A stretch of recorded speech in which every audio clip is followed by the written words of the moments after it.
Good morning friends, Bharti Gendle official YouTube channel में आपका स्वागत है। चलिए आज हम लोग देखते हैं वर्णमाला।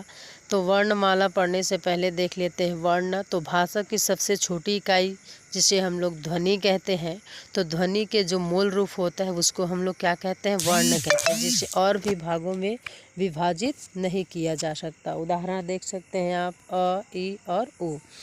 व्यंजन और स्वर जो होता है उसको हम लोग संयुक्त रूप से वर्ण कहते हैं। वर्णमाला में 52 अक्षर होते हैं, 52 वर्ण होते हैं, जिसमें वर्णों के जो व्यवस्थित समूह होता है उसको हम लोग क्या कहते हैं, वर्णमाला कहते हैं।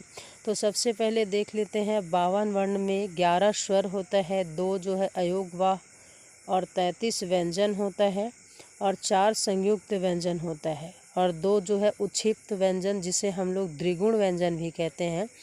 11 स्वर में देखिए अ, आ, ई, उ, ऋषि, एड़ी से लेकर आप देख सकते हैं संयुक्त व्यंजन यहाँ पे दिया हुआ है।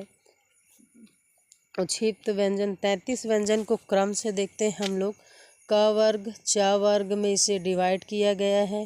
ट वर्ग में आप देख सकते हैं 55 का ग्रुप है ये।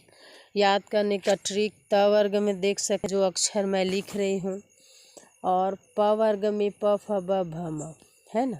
चलिए देखते हैं ये स्वर जो है किसे कहते हैं। तो स्वतंत्र रूप से बोले गए जो वर्ण होते हैं उसको हम लोग क्या कहते हैं, स्वर कहते हैं। इसमें किसी और भी वर्ण की सहायता लेनी नहीं पड़ती है। स्वतंत्र रूप से जिसका उच्चारण होता है उसको हम लोग क्या कहते हैं, स्वर कहते हैं।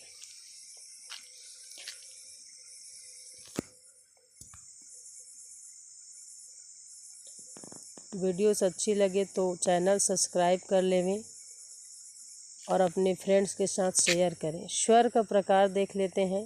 स्वर जो है 3 प्रकार के होते हैं। एक होता है लघु स्वर, मूल स्वर जिसे हम लोग कहते हैं, एक होता है दीर्घ स्वर। देखो लघु स्वर में कम समय लगता है उच्चारण करने में, जैसे कि अ, ई, उ, और दीर्घ में क्या लगता है, अधिक समय लगता है, आ, ई, उ, है ना। और एक होता है प्लुप्त स्वर करके। तीसरा नंबर ये जो है इसके उच्चारण में इससे 3 गुना समय लगता है। जैसे आप राम बोलेंगे तो रा, ऐसे करके इसमें ज़्यादा समय लग रहा है। तो चलिए आगे हम लोग देख लेते हैं।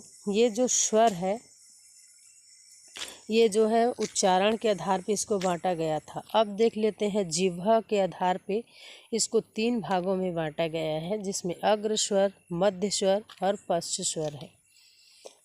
देख लेते हैं व्यंजन को। अब व्यंजन को भी 5 भागों में बांटा गया है, जिसमें पहला स्पर्श व्यंजन।